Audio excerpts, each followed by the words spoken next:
Welcome to Baseball Biz on Deck. I am Mark Harbin, and with me, of course, is Mr. Matt Germain. Matt, how you doing, buddy? I'm just waiting on 15 days, Mark. 15 days. Yeah. Those good people in St. Pete on that council, they're all taking their little summer break here, I guess, a couple of weeks off. I know we talked last week, Colleen Ray from the Tampa Bay Times, she's taking her vacation during this time because she's going to hit the ground running, covering what's happening with them and their votes to get the new Rays Stadium. You know, I'm still getting the questions, man. People coming up to me everywhere saying, "Well, so you're ready for the new stadium?" I said, "Yeah." As soon as they put the girders in the ground, you know. Well, I've Oh, been looking online at the cameras over in the Tampa Bay region, and I'm pretty sure I saw Stu Sternberg's yacht with all the council people on board, but I can't confirm that. I just couldn't. Some of the faces were a little blurry, so oh, I love it, brother. I absolutely love it. So, yeah, they better give them some pretty good box seats in this new stadium. That's jeez, my knees.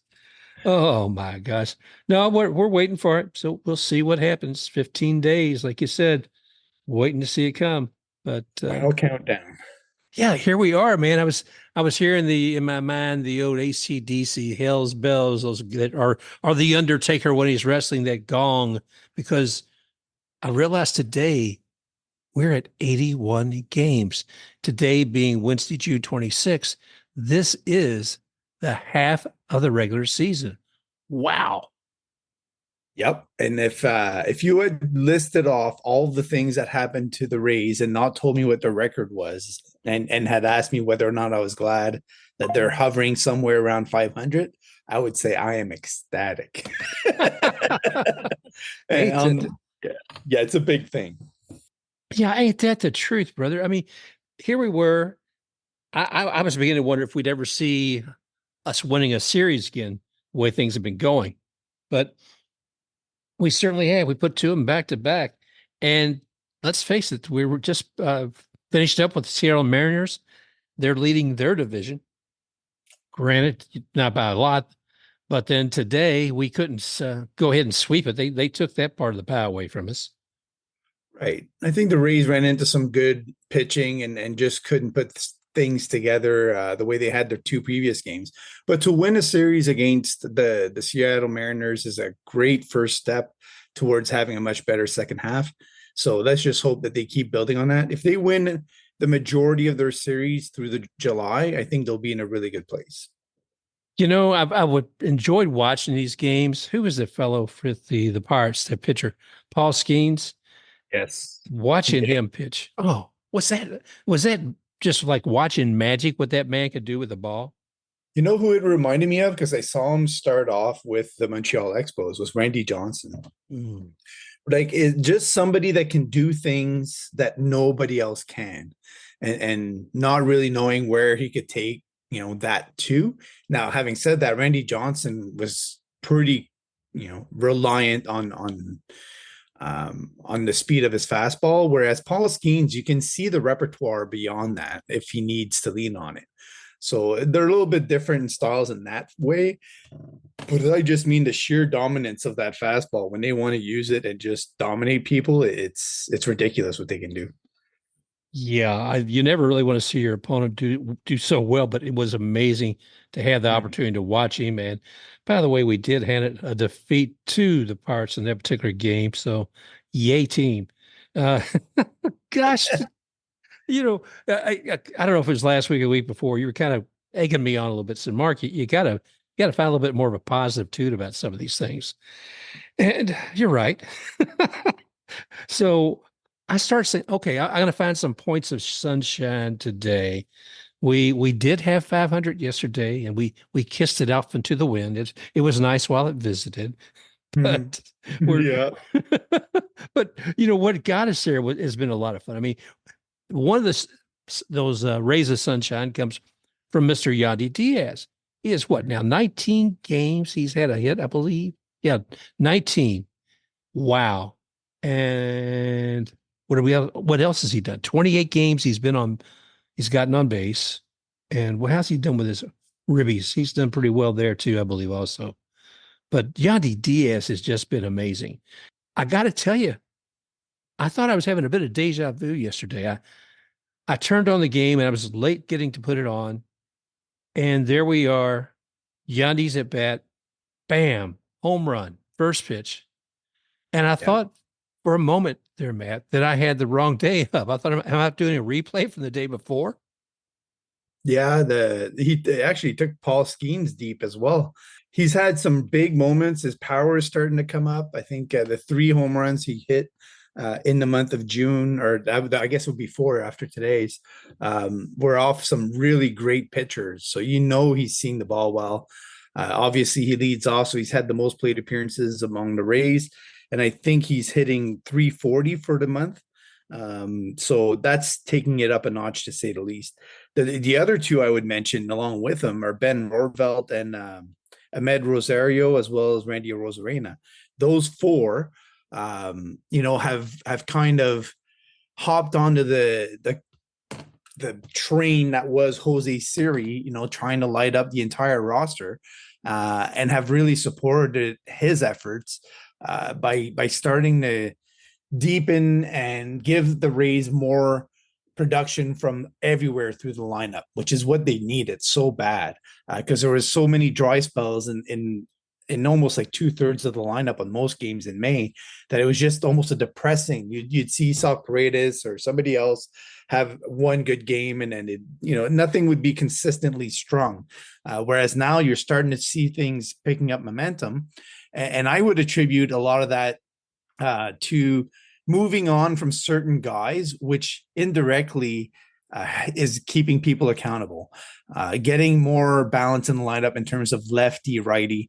Even though Brandon Lau hurt his toe, there's just a healthier number of at bats for the right guys with the right balance that's keeping the opposing pitchers honest. So now that people are starting to have success, you're seeing that infectious energy sort of build up. And guys are coming up with some big hits and more power. The power was so needed in the month of June. And I mean, you have, I think, 6 guys that have 3 or more home runs in the month. And last month, it was nothing near that. So it's great to see. The Rays definitely need it, but they needed to keep it going. They can't lay off the gas pedal. Like you said, we're halfway through the year. And that offensive momentum is what's going to help the Rays decide whether or not they add at the deadline or whether or not they take a step back in some way, shape, or form, right? Well, and they have come alive. And you were talking about Rortvedt as well. Rortvedt, I've always looked at him as expecting a lot as a catcher because that strong arm of his getting somebody out over to second. He's been pretty good about that. So that's pretty much where I laid the strength on him. And I thought, yeah, he's got the arms to do some heavy hitting, but he has just shined like nobody's business this past week, showing what he can do, there at the plate. I mean, and not behind the plate, but, with the bat right there. It's like, oh my goodness, it's been exciting to watch him. Well, you know how we were talking about the Rays not having their Adley Rutschman?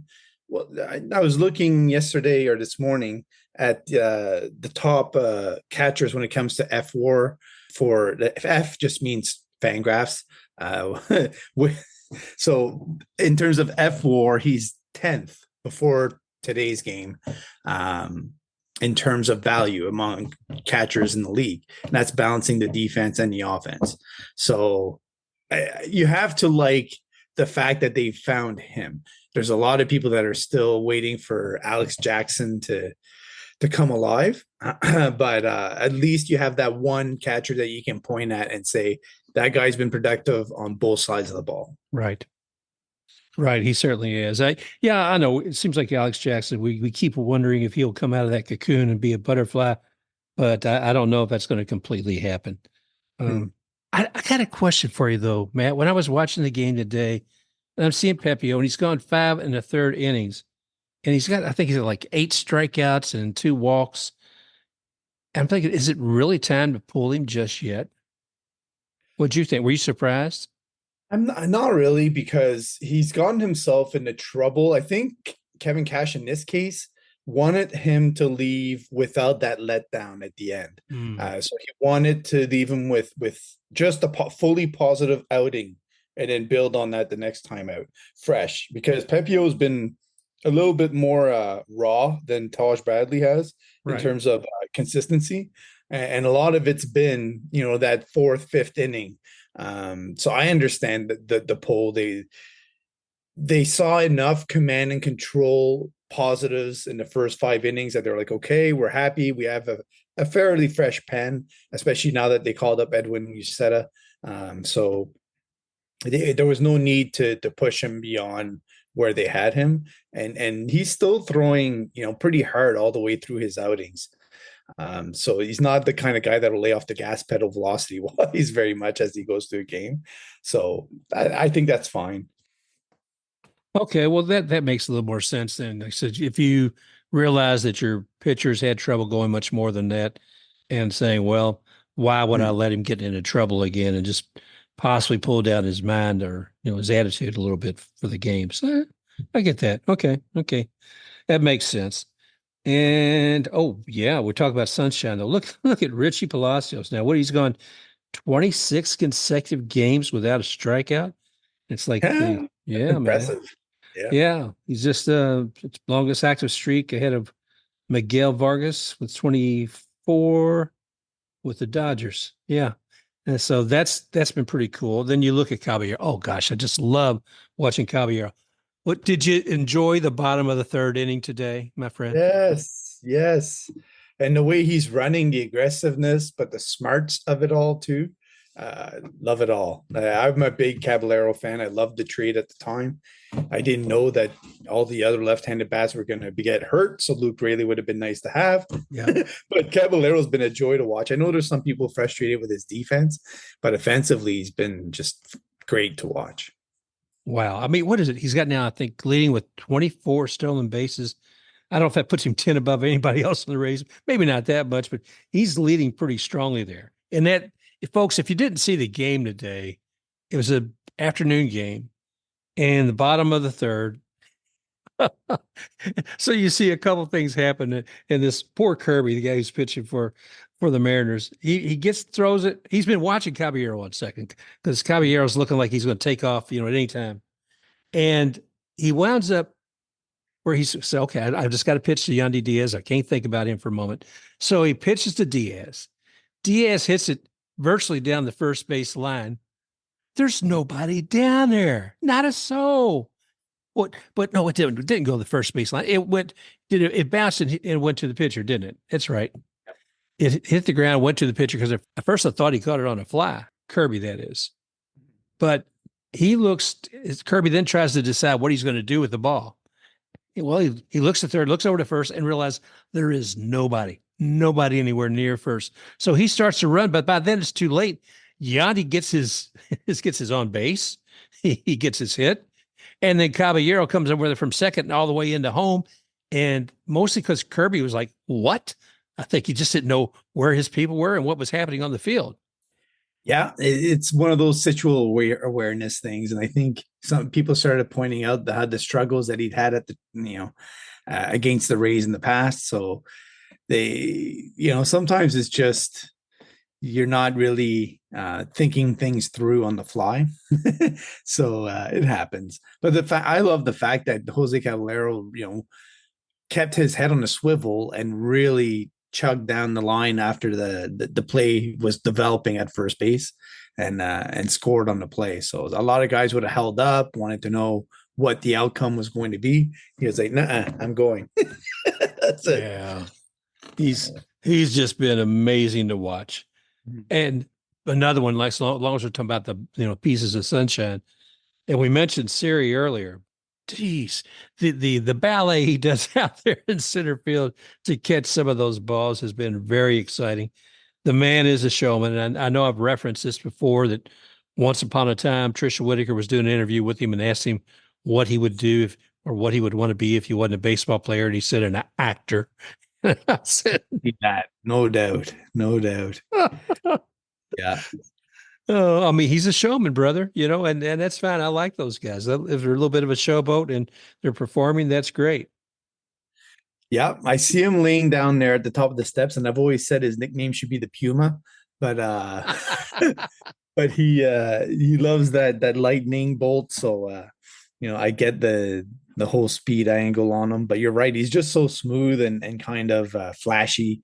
Loves to be in the spotlight, a little bit like Randy does. Yeah. Uh, but I think he's learned a lot of things this year, a lot. Tough lessons often are the ones that leave the biggest imprints. So let's hope it keeps going. I'm sure it will. And you're talking about learning lessons. A lot of it comes down to having the right coach and manager. And we look at Kevin Cash, and I look out there sometimes, and what I'm seeing, Matt, is like on X, somebody who has a handle like fire Kevin Cash. I thought, dude, come on, really? You know, jeez. It's so thankless world, right? The guy takes your team to the playoffs 5 years in a row, and the second there's any kind of hiccup, they want him fired. Oh, It's kind of crazy. I think sometimes we're too harsh. Sometimes we are fair in questioning certain things, and nobody's perfect. Nobody's going to agree on everything all the time. I just think baseball is a lot of fun because of the questions we ask at key moments and the way that we watch the game and the way we think about the game. You'll have guys that make their first all-star game and are just raving about the fact that they got to rub shoulders with guys that have had so much success and got to ask them a bunch of questions. And I'm like, you've been in the game how long? And you're still asking questions about this, that, and the other thing from the greats, because there's so many little tiny details. And when you're thinking about Kevin Cash, that's what he's weighing. He's weighing all those finer, tiny details. He will talk to the guys before the game. He knows who's sore, who's hurt, who had this or that. Like, there's information that he has that we do not have access to. So I'm always a little bit fair on that part. And I try not to jump to the whole firing things. yeah. That's like, come on, give me a break, people. It's so easy to say, well, he's lost the last two games. Yeah, well, take a value. Well, I don't say take a value. It's probably not a good suggestion, but settle down, folks. Just find your little corner, do some yoga or something, relax, because one, it's a game, and two, this man's record speaks for itself. There's a reason that the Rays have kept him now for 10 years. There's a reason he's the most tenured manager in Major League Baseball right now. And Right.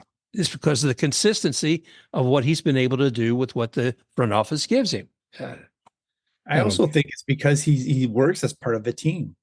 Like, he's not the guy that's going to walk in there and say, "I know everything that's going on, and I'm going to say it's this." Right? That's Lupinella. If you want Lupinella, that's what you're getting, right?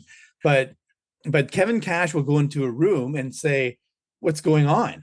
And then Yeah. he'll get all the information for everybody. Everybody will have their say, and they know that they're expected to have their say, and they'll come to an agreement among the group that this is the way forward. And so it's never just Kevin Cash. On the moment, sure, he has to make calls and be willing to. I think we've seen a couple of times this year where he's admitted to making mistakes. Or not making the right call, or not. I can't remember what it was. There was one where he should have been aware of something that happened and he wasn't, and he admitted it. He said, "You know what? I should have paid more attention in that moment." So that's another, aspect. The integrity that he has as a manager to say, "You know what? Yeah, I messed up, and I know my guys will mess up too, and we'll have conversations about how they messed up." That's the way it is. And I always liken it to I've served in the Air Force, and we have a flight safety system that is non-punitive, right? So guys would not tell you the truth about any situation if they knew they were going to get punished for it. So it's the same with a manager, with a player. They have to have an environment where it's okay to have messed up, so that everybody can learn from it and that they can get stronger and better together. So I think that's been a strength of the Rays the entire time Kevin Cash has been the manager, and it's only gotten better. And it actually goes all the way through the organization, to be quite honest, where that's the expectation and the players love it.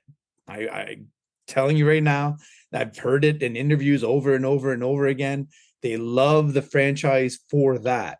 that the fact that they're able to have approachable people that will work with them as a team and help them get better and improve, regardless of what their level is. Kevin Cash is safe, and Eric Neander is safe, and you guys should be loving the fact that they are with the Rays. Is it they're making a difference. I mean, everything you see from Kyle Snyder to Moto, what he does as far as getting those guys tuned up with their batting, and you feel a camaraderie across that team all in all. It makes a difference. You and I've talked about glue guys in the past. I said, you say, well, I said, we need another Willie Adames. But you look across there and there seems to be a lot of guys who bring them together. I mean, I don't see necessarily just one person. We've talked about, I think Josh, maybe being one of those people, or Brandon being one of those people. They'll make the thing too is that's what makes their decisions harder in some cases. Like we saw them part ways with Erasmo Ramirez after he had been on a reunion tour sort of thing. And it was hard for them to move on, even though the signs were all there that they needed to. Still, after the evidence got strong enough, they got together as a group. They decided, yeah, it's time to move on. And then there was Harold Ramirez, same deal. Everybody loved him, great group guy. Just couldn't make it work for whatever reason in 2024. They got together, they had enough evidence, and then the timing was right to move on, and they moved on. They made that tough call. Same thing with Chris Davinsky that we just saw this week, where it was time. And I said it when he came out, and I'm not one of those negative people normally, but I said every time they bring him out, I wonder what their commitment to winning is, especially when it's in a 1-1 game in the 7th. It doesn't make any sense to me.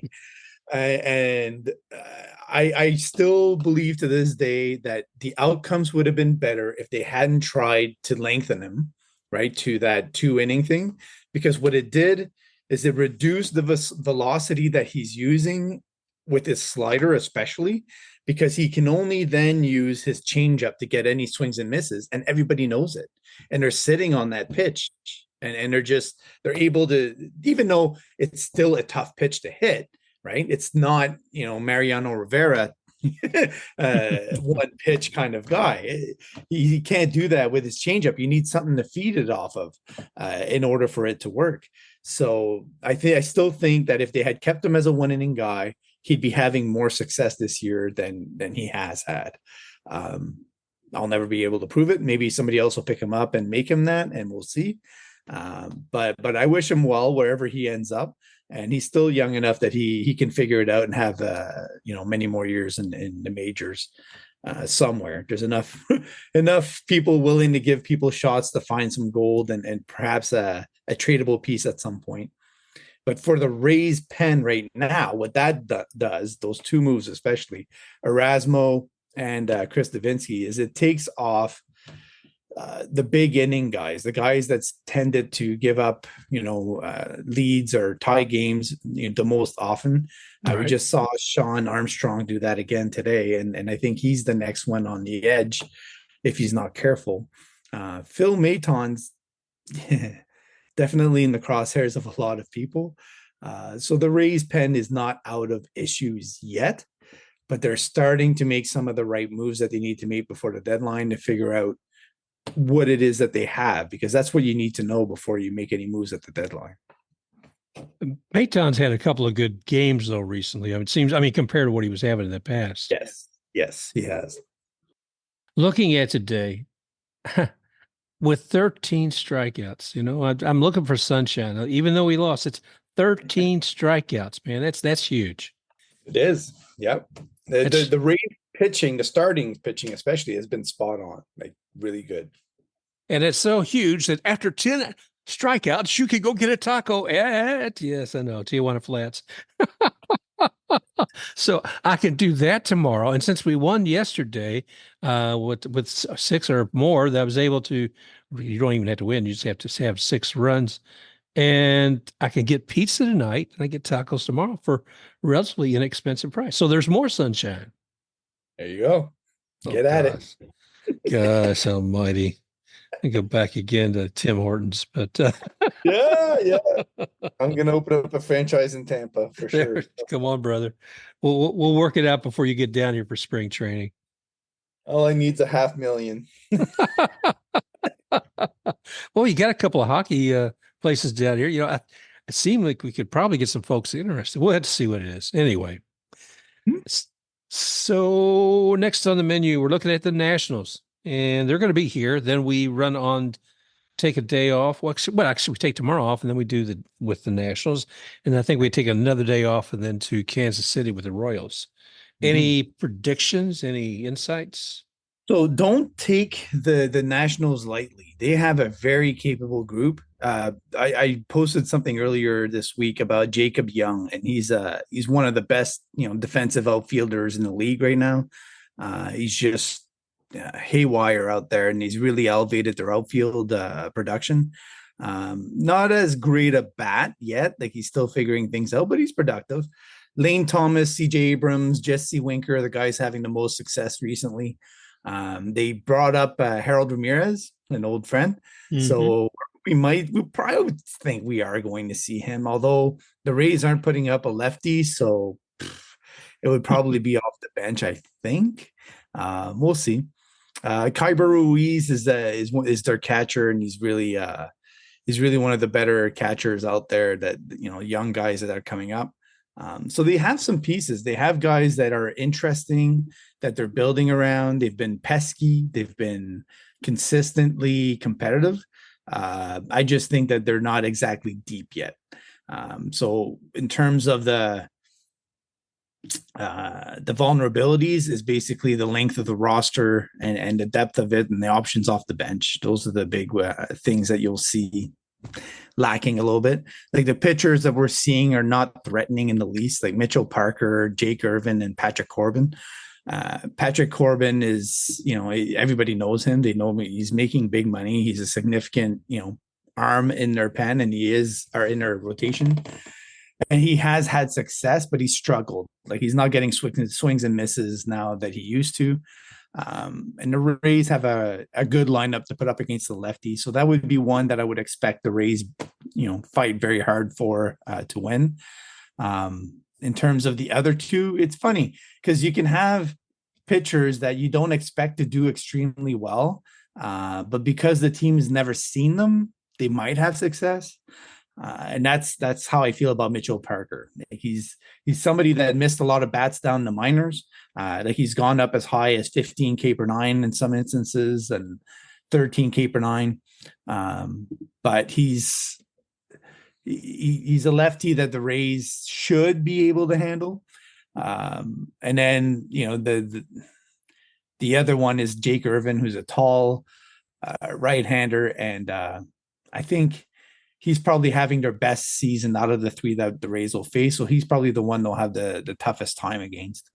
The Rays are conversely putting up against those three: Zach Eflin, Aaron Savali, and Todd Bradley. So when I look at that, I'm thinking Aaron Savali's start might be the most vulnerable, but Eflin, he's had good ones, great ones, medium ones, who knows? But I think the Rays are really hoping he puts on strong starts so that they have as many options of what to do with him as possible. After the month of July is in the books, I think the Rays have a chance to sweep, but I expect them to take 2 out of 3. Well, good. I like that positive attitude toward it. They're not to be dismissed, the Nationals. I mean, their record right now, they're the same in their division as we are. They're fourth at the C. They are 38 wins and 42 losses. So they're a little bit more in the cavity of the losses than we are. But all in all, still a very, doing similar to what the Rays as far as achievement overall. And let's see, what else was going on here? Huh. Hmm. Oh, while I'm thinking about it, little self plug for another show we have called Florida Baseball Biz, and got a show that went up today. It is the coach of the Tampa Jesuit High School team, and we're going to try to do more Florida shows for them. We'll put that on Florida Baseball Biz. It's interesting because we've heard about teams before where they have former MLB players are sit in the stands while their kids are out there. I know Doug Wechter, I think he has a son, and Gary Sheffield has a son that's played on those teams. So it's interesting when you're there and looking at the guys in the stands.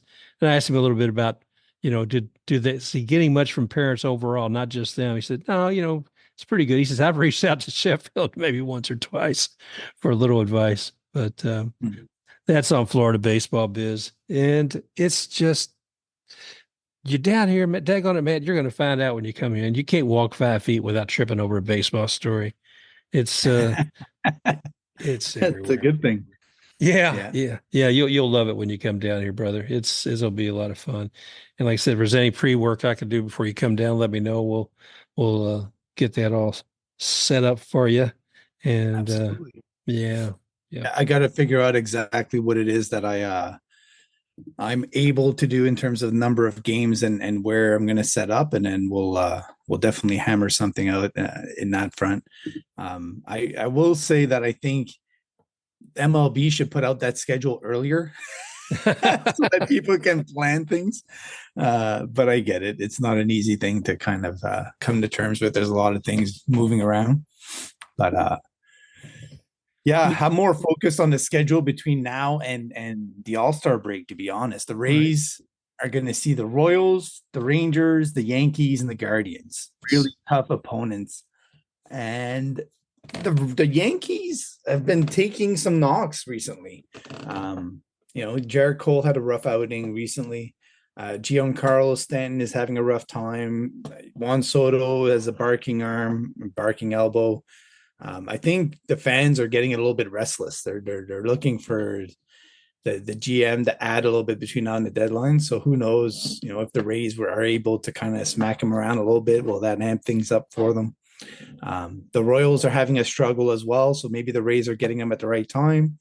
The Rangers have Max Scherzer back. They're expecting Jacob deGrom back, maybe after the All-Star break.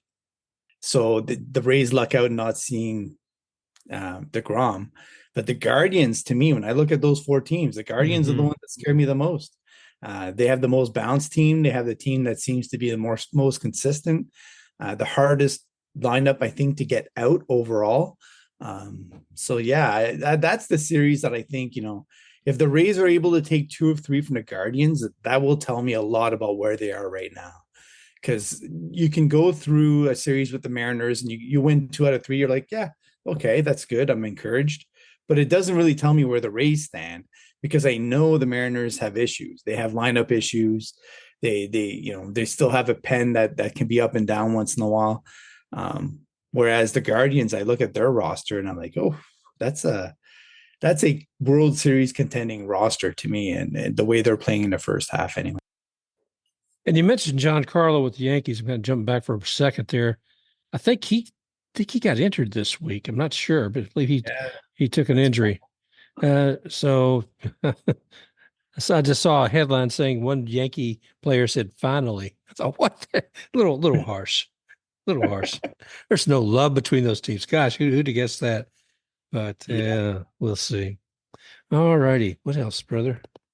So there's another thing I wanted to mention. The Montgomery Biscuits are going to be in the playoffs at the end of the year. They clinched after winning their division in the first half. And there's been promotions going on like through the Rays system. So a lot of guys are coming back from injury. Jacob, we'll call him Jake Wag is back in the FCL on a rehab assignment. He looked great. I think he struck out 3 in his 1.1 innings of work, first time out. Jeffrey Springs has continued to look strong in AAA. So the Rays are starting to have more momentum going through the minors and more guys pushing their promotions up. Trevor Martin was pushed up to AA.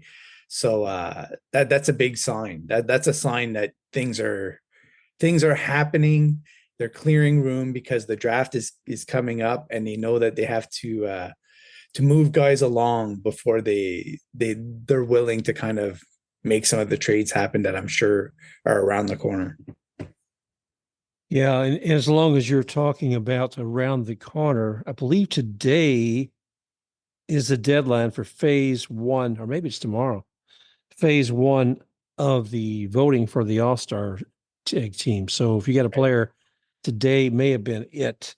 And then tomorrow, phase 2 starts up. So if you haven't voted for Yandy Díaz yet, make sure you do. So we'll see how that plays out tomorrow. I saw somebody vote Vladdy Guerrero Jr. in, but only if he wears the Yankee uniform, is what I was told. Did you Oh, see that? I don't know if it's because I'm in Canada, but the websites here are saying Vladdy Guerrero Jr. has softened his stance on potentially joining the Yankees, and the rumor is that he'd be a perfect fit there because of how lackluster the production has been at first base. Like, what is it going to take for them to put Aaron Judge at first base? The guy's got a torn toe. I think he's gonna have to live with forever. Like, just put Aaron Judge there. He's got a reach. He's giving you like an extra foot and a half of getting the ball to the mitt. Why wouldn't you do that? It doesn't make any sense. But yeah, I guess they if Jason Dominguez was tearing the door down to get in there, but he got hurt recently. I think that would be what would push him to do that. But yeah, the Guerrero Jr. to the Yankees rumors. I just don't see how, as a Jays GM, you would survive that trade. You just would not. That would be a career ender for you. So if they do end up making that trade, I think it means that they're also getting rid of the GM. I think you hire Heim Bloom, to come in and take care of that. See? Oh, that's low. Well, I mean, think about it. I felt for that poor soul when he first took that gig at Boston. And, right out of the bat, oh, by the way, this guy, Mookie Betts, we'd really like you to move this big number off of our You know who had the same kind of plight, Mark? Alex Anthopoulos got into the Toronto and he was forced. Roy Halladay demanded a trade. That was the first trade that Alex Anthopoulos ever made as GM. Was Roy Halladay to the Phillies for Travis d'Arnaud, Kyle Drabek, and who was Michael Taylor. Those were the three pieces that he got from the Phillies, and he survived that. There's a way to do it. You have to follow it up with a bunch of moves and then be strong, gas to the pedal and be brave. I think the problem with Heim Bloom is he never was able to articulate things the way that Alex Anthopoulos can. That's the weakness of Heim Bloom. He might have had a vision. I can't even confirm that he had one or not, but he never let people know what that vision was. Yeah. Alex did. And when they tried to take control of it away from him, saying, no, we're going to put oversight, above you and prevent you from doing all the things that you want to, because we want a strong prospect system because that's so dear and near to us. When in reality, they've never, ever, ever, ever, ever in the history of Major League Baseball had a strong prospect system. So I don't even know where that comes from. But yeah, when they let him go because of that, I was just like, okay. But Heim Bloom was put in an impossible position. You're completely right. I just think that you have to look at it as an opportunity to outperform expectations, and he never got close to doing that. So right. I don't think he was giving enough of a leash, to be quite honest. He was making some changes that might have paid off, but he never articulated any of it, like I said. No, and like I said, I don't think the framework that he entered was going to give him the opportunity to do that either. So that's why I feel for that man. I truly do. But you talk about Alex Anthopoulos, and my gosh, man, that guy's been a genius as far as I'm concerned when it comes to baseball. Everything he did, like with the Braves and everything else he was involved with, just looking over everything that he's achieved over the years has just been stunning to me. I keep waiting until one day he's going to put out an autobiography, I guess, probably another 10, 15 years. And if I'm around, I'll read it.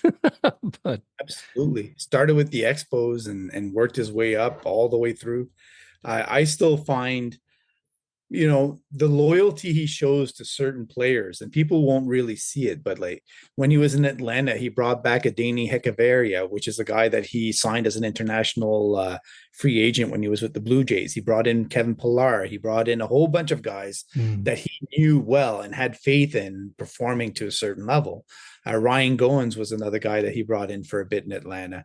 There's just a lot of loyalty to him. And when you talk to people that have interacted with him, nothing but gushing rave reviews, which is why I think the Jays sort of panicked when he was leaving. They sort of tried to get, to pad the wallet a little bit to kind of keep him around.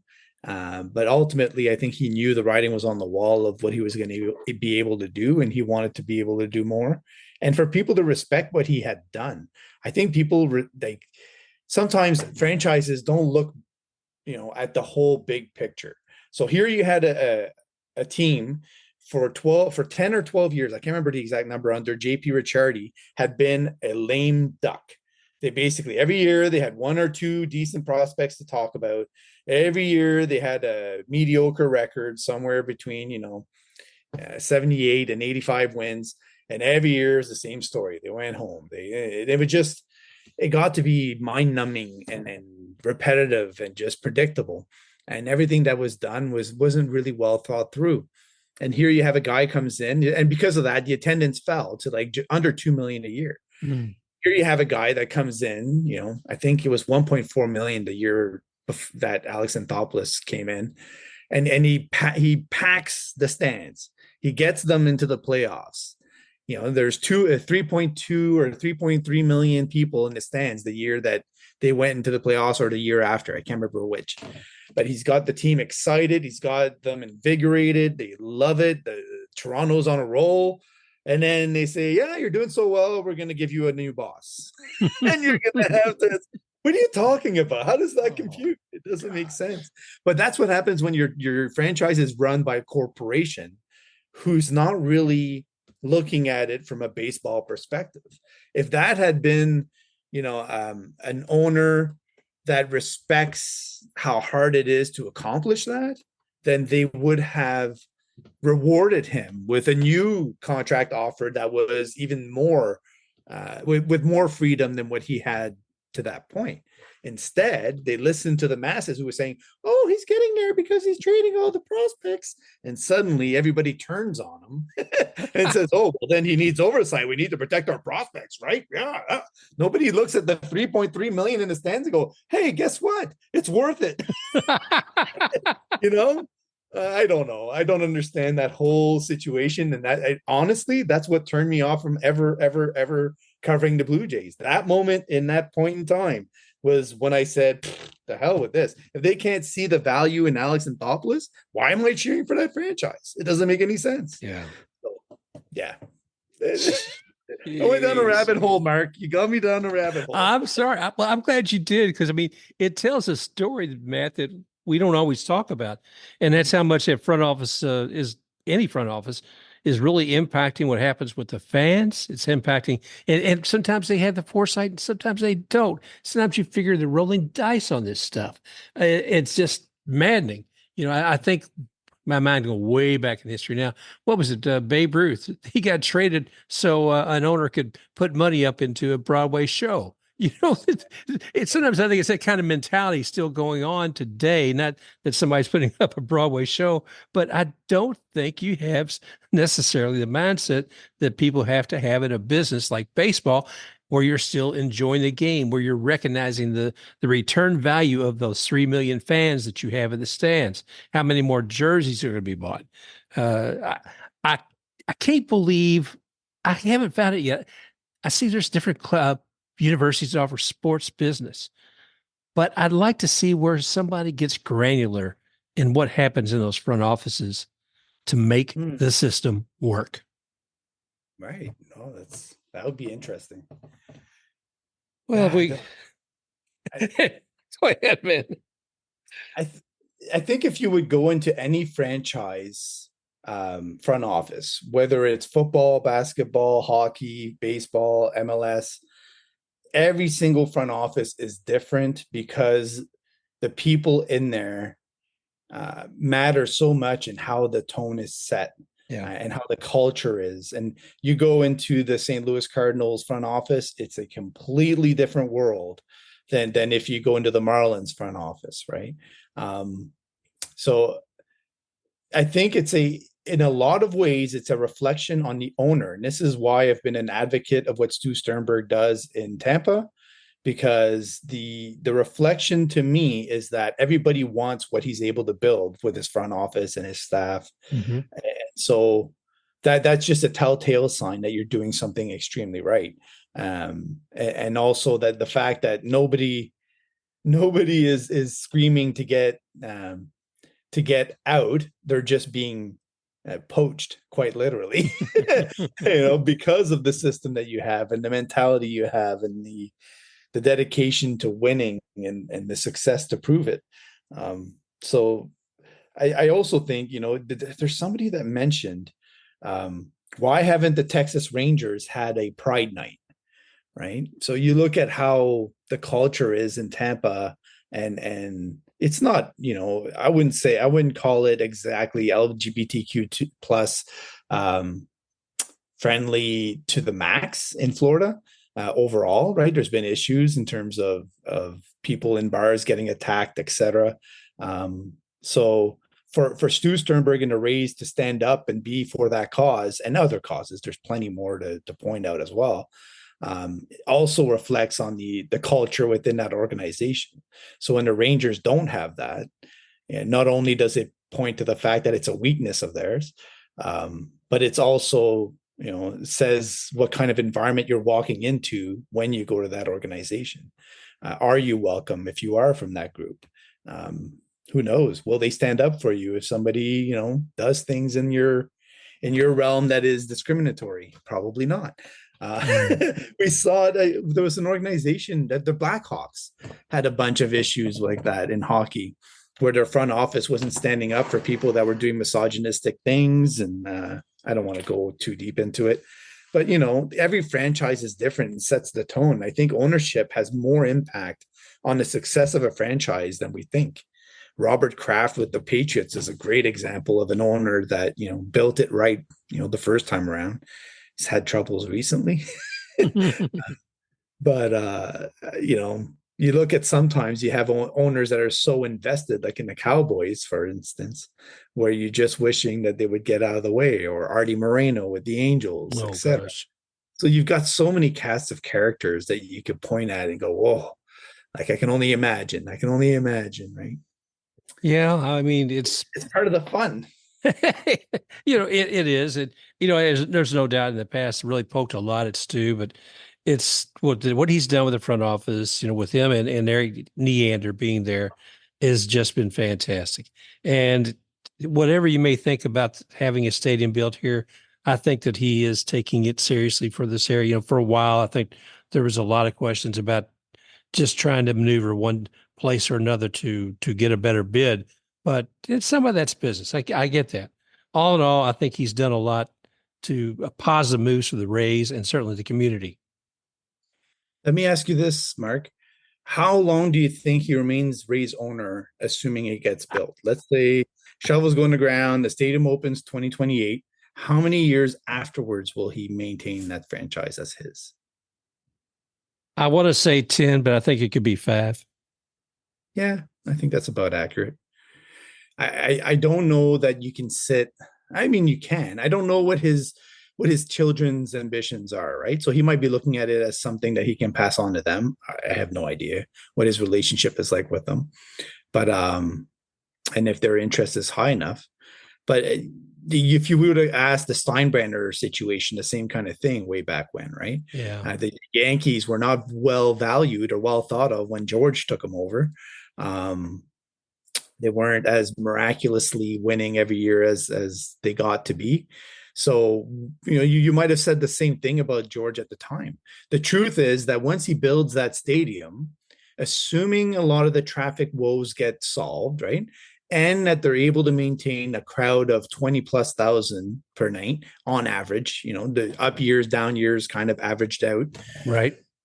I think you're going to see a franchise that's in the top 15 in terms of value by the end of it, because of the TV contracts and the population growth in the area and the potential that it has. A lot of players and managers and everybody else, they live their off seasons in Florida or in Arizona. And so, you're in a prime space to build perennial winners. So if they're able to continue doing what they're doing, there's no reason why they can't be one of the more successful franchises for the next 20 or 30 years. Why would you sell that? And I think there's a chance that it stays in his family for quite a while. I hope that's the case. I really do, because a sense of continuity and a sense of local ownership, if you will, that's something that would be in place at that point. I mean, Obviously, Stu, I think he's didn't start out here, but I think he's definitely become part of it and of the community. That's important. And like you're saying, embracing things like the LGBTQ has been important. That's they've done that for a while. I mean, even when I was working there years ago as a fan host, we had Pride Night or Pride Week, whatever that they had that, and you go into St. Pete downtown, you get a sense of there's a lot of support for that community as well. So going back to the Stu, yeah, I would like to see his family perpetuate with the Rays for years to come. Yep, I agree. I agree wholeheartedly. All right, brother. You got any other goodies you want to share today? Let's see. Curtis Mead hit his eighth home run of the season tonight, so he's been one of the more hot players for the Rays down in AAA. I know Johnny DeLuca is struggling mightily in June. He's almost a ghost of himself. Defensively, he's doing fine. So I mean, it's not like a burning thing, and the lineup's doing well enough that they can wait it out a little bit. Because I'm not sure exactly how Curtis Mead would be used if he was called back up. But if the toe issue lingers for Brendan Lau or another injury pops up, which seems to be happening, then I wouldn't be surprised to see Curtis Mead back with the Rays, or there's still a chance that he ends up getting dealt at some point. But he's doing really well. He's looking like the power's coming through, and I think the Rays really wanted to see that while he was down there. So that's all I got. All right. Well, thanks for sharing that, brother, and see what the future holds. So trying to think, like I said, just remember, folks, you get to phase 2 voting. I believe that starts tomorrow for the All-Star game. So get ready, get your pen sharpened, and get your pen sharpened. Get your pencils sharpened. It's been a rough day. I try, Mark. I try it. Sharpen. It just stops working every time. I don't know. Heck, if we can just get the laptops working, that'd be good enough. There you go. Yeah. Going. All right. Thanks again, Matt. It's been a great once again talking about our lovely Rays here on Baseball Biz on Deck. And just send another Raise Up chant out to everybody listening here today. Just reminding you guys, you can always find us here. You can find us on Spotify, iHeartRadio, Apple, heck, and of course, if I forget to mention, baseballbizondeck.com. So, Matt, you ready for this week? You ready to start something new? Ready for those Nationals? I'm ready to get above 500 and stay there. That's what I'm ready for. I'm sick of getting back underneath this whole, doing the dolphin around 500 mark. Let's get above it. That's all right. Like one of those Rays skyrocketing out of the water and hopefully staying out of the water longer than they do. I'm with you, man. So we'll leave you all with a big Raise Up. Until next week, thanks again, everybody, for joining us, and we'll talk with you again real soon. Special thanks to X-Tech RUX for the music rocking forward.